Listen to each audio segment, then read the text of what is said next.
vence o melhor futebol, vence o dinizismo, acho que vence algumas convicções que o Fluminense teve para bancar a volta do Fernando Diniz, vence o Marcelo, já tão vencedor, ganhando de novo e desabando, vence o Felipe Melo, um cara às vezes desacreditado, rotulado, estereotipado, mas extremamente profissional e que foi muito importante para essa decisão. Vence o Fábio, que depois de sair do Cruzeiro, onde ele perdeu uma final de Libertadores, você falava, putz, o que pode mais o Fábio fazer, né? Uma história tão legal com o Cruzeiro, saiu da maneira como saiu e tá aí. Fundamental, se reinventou, teve uma das melhores temporadas da carreira.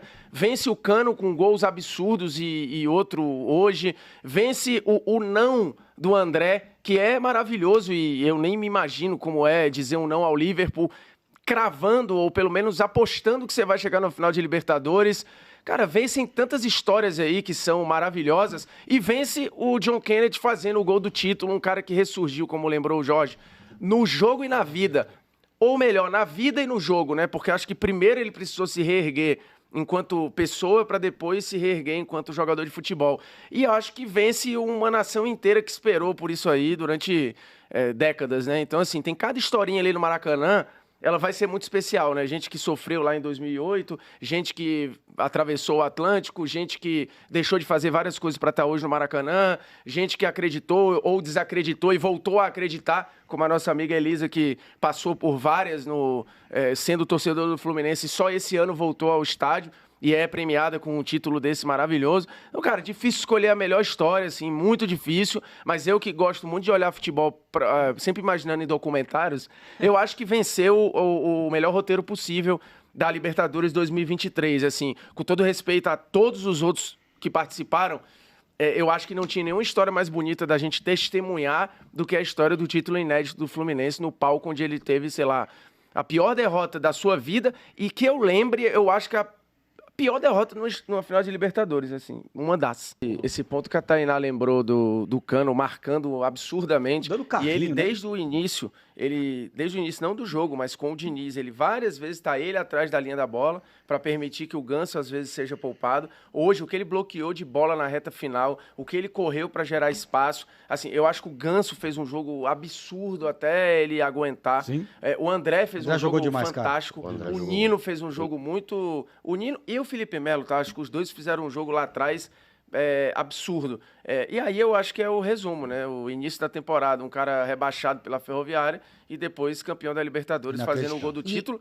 Essa Libertadores de gol final única, entregando alguns heróis, assim, fantásticos, né? Algumas histórias absurdas. Inclusive O Breno Lopes, o Davidson e o John Kennedy com roteiros. Eu não vou botar o Gabriel aí, porque ele já era protagonista do time. Mas Mas a o do roteiro... Gabriel... O roteiro também é absurdo. Na final, né? A do Gabriel, os caras pedindo pra ele sair. Mas ele é o protagonista do time, né? Ele é o protagonista do time. Sim. O John Kennedy Mas não é, pelo o contexto, Davidson né? não era, o Sim, Breno Lopes sim. não era. Mas eu acho que isso O aqui... Breno Lopes. Desnecessário lembrar disso. Mas a Eu pedra acho que- cantada era o John Kennedy, assim. Sim. O que tinha de gente apostando que ele ia fazer o gol do título. Cara, eu fico olhando a cara dos jogadores do Fluminense, assim.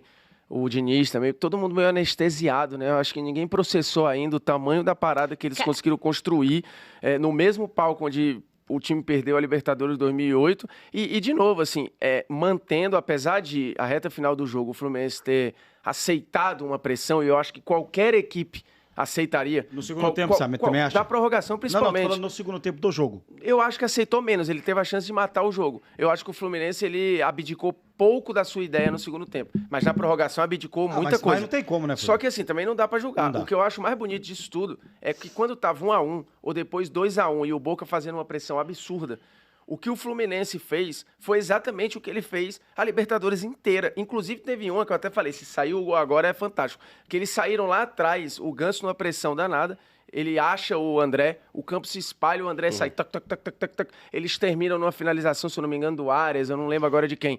Mas, cara, assim, futebol autoral, assim, o cara que acredita naquilo que ele quer. Aí você pergunta, qual é o jeito que o Boca joga? O Boca poderia ter ganho a final? Poderia. Seria legal pro jogo? Assim, dependendo do roteiro, sim. Mas, cara, premiar um futebol péssimo de um time que não ganhou nenhum jogo no mata-mata. Se teve alguém que foi até o fim e não morreu, né? Viveu abraçado com as suas ideias, foi o time do Fluminense, cara. Assim, é um prêmio, é o mata-mata. Não mata-mata, né? Não perdeu? Não perdeu, né? Não perdeu.